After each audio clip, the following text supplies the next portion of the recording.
Je m'appelle Marina Coquery, je suis chercheuse, je suis directrice de recherche à INRAE également. Je travaille dans un laboratoire de recherche et je suis du côté des sciences dures.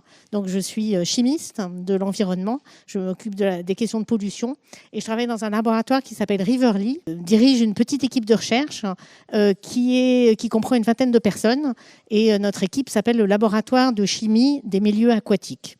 Donc ma spécialité, c'est la chimie de l'environnement ou la chimie des eaux, la chimie aquatique. Moi, j'ai fait des études supérieures à l'université à Paris. Et j'ai d'abord étudié sur les sciences de la nature et de la vie, donc en biologie.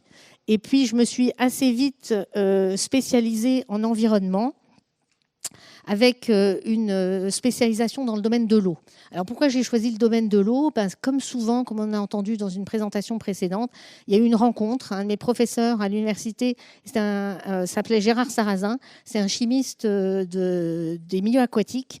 Et il était passionnant, je l'ai trouvé passionnant. Et il travaillait, lui, sur le lac Pavin. Je ne sais pas si vous êtes déjà allé en Auvergne. C'est un lac, un des plus profonds lacs de France, un lac très, très profond et qui est aussi très, très beau. Et il a su passionner ses étudiants et toute la promotion avec l'étude de la qualité de l'eau du lac Pavin en Auvergne et ça m'a fait rêver. Donc j'ai étudié la pollution des lacs tout d'abord en lien avec les pluies acides au Canada dont vous avez parlé juste avant. J'ai fait un Master of Science à l'Université de Toronto parce que moi je souhaitais être bilingue et donc et être loin de mes parents et montrer que j'étais capable d'être indépendante. Donc j'ai obtenu une bourse des ministères des échanges franco-canadiens et donc je suis partie au Canada quelques années. J'y ai travaillé un peu et puis après je me suis rendu compte que j'aimais beaucoup la recherche, ça me plaisait beaucoup. Mais que pour revenir en France, où il y avait quand même mes parents que j'aimais bien et ma fratrie, tout ça, c'était un peu loin. J'ai quand même décidé de revenir, mais en France, pour faire de la recherche, faut une thèse. C'est vrai que donc je suis revenue et j'ai de nouveau cherché un moyen de financer ma thèse et je suis partie de nouveau par des rencontres. J'ai fait mon doctorat à l'Ifremer, à Nantes, et dans le domaine de la pollution des estuaires. Et je me suis spécialisée à ce moment-là sur les métaux, et sur la pollution. J'ai fait une thèse sur la géochimie du mercure dans les milieux estuariens et littoraux. Donc c'était vraiment de la recherche sur le comportement des métaux toxiques comme le mercure et comment ils passent de l'amont des bassins versants jusqu'au milieu marin. Maintenant, je travaille donc toujours sur la pollution des rivières et des fleuves, comme le Rhône. Dans mon travail, on mesure la pollution, les polluants, qui sont des molécules chimiques qui souvent sont invisibles à l'œil. Maintenant, ce n'était pas forcément par le passé. Et là, vous avez effectivement beaucoup de particules solides, mais elles ne sont pas forcément très pollué, c'est du sable, c'est de la matière organique. Et donc, c'est mon métier d'aller regarder si effectivement ces événements-là, qui sont très impressionnants, posent problème. Ou au contraire, quand on a de l'eau très claire, est-ce que finalement cette eau très claire ne serait pas quand même polluée par des micropolluants invisibles à l'œil. Et puis donc après, les échantillons, c'est de la diapo d'après, on les ramène au laboratoire. Et puis effectivement, on a des instruments plus ou moins sophistiqués qui permettent d'analyser ces échantillons. Et donc, dans le Rhône, on fait des mesures régulières. Donc, je disais, à Arles, on a une station dans le cadre de l'Observatoire des sédiments du Rhône. Je suis co-directrice de l'Observatoire des sédiments du Rhône depuis 2020. Comme on a dit juste avant, il y a une grande journée de restitution sur les résultats. Donc, une partie de mon travail, c'est effectivement j'encadre des étudiants, j'encadre des doctorants, j'encadre du personnel technique. J'aime beaucoup travailler avec les jeunes et leur apprendre ce que j'ai appris moi et ce que j'ai développé. Et puis effectivement, une fois qu'on a toutes ces mesures et tous ces résultats, on les présente.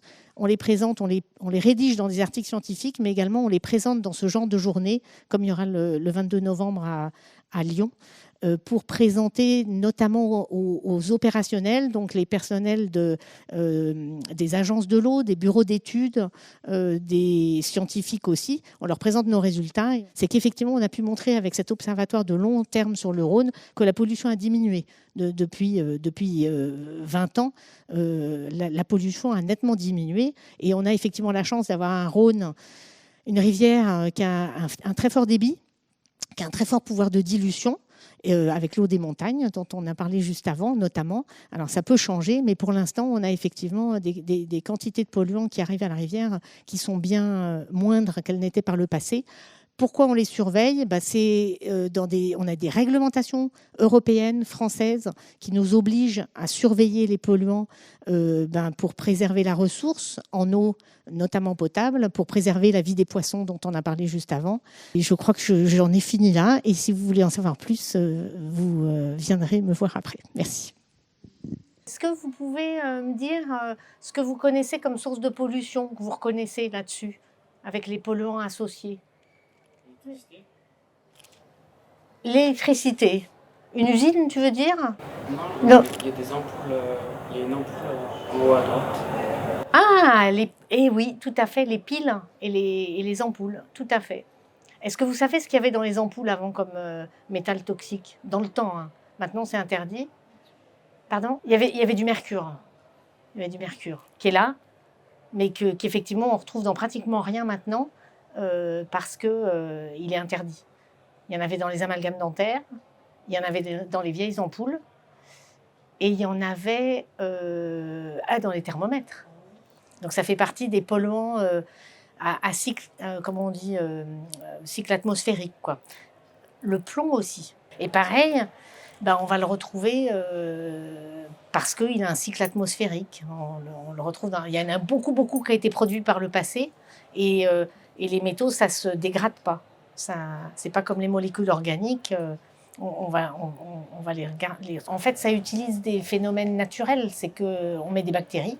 Il y a des bactéries et on envoie de l'oxygène, enfin de l'air, hein, mais de l'oxygène.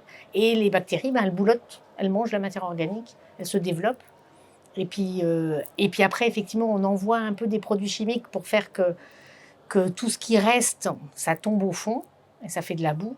Et puis ce qui est propre, ça repart au-dessus.